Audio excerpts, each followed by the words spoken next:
All right, so the fourth bucket is honing in on a student's time management skills.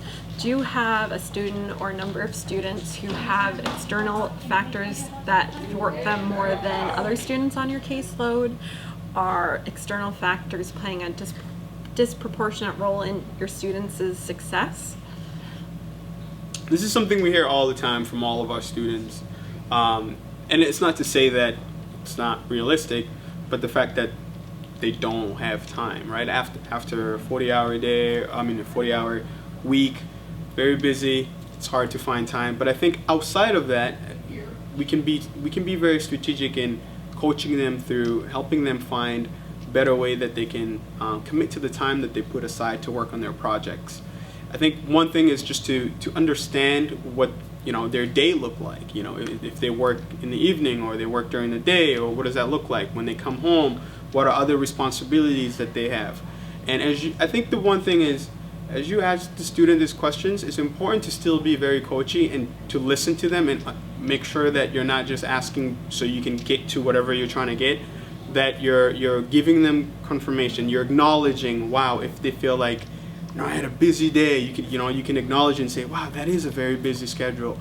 But at the same time, help them try to figure out, okay, the time that they commit, what's the likelihood of them actually being able to work on their project during that time? And if they can pinpoint that the strategy that they have in place, it's not working in terms of time management, then you can begin to co-create with them. As you throw your ideas and options, let them reflect and try to figure out what's the best time for them to put aside to work on CFA projects.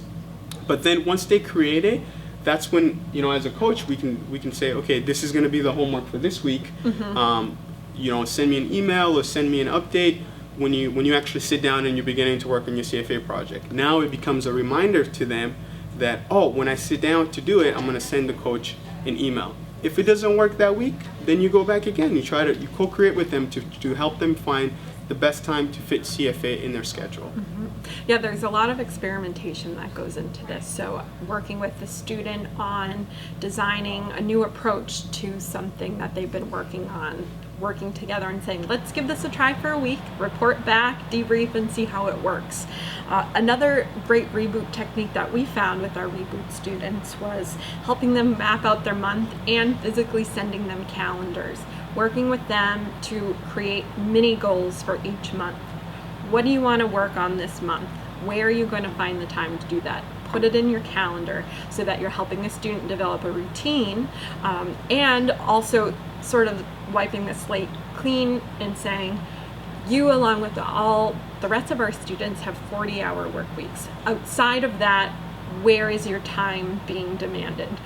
And really taking a deep dive into what their time commitments are outside of work, and acknowledging the fact that when we make space for something like school, we are ultimately giving something up.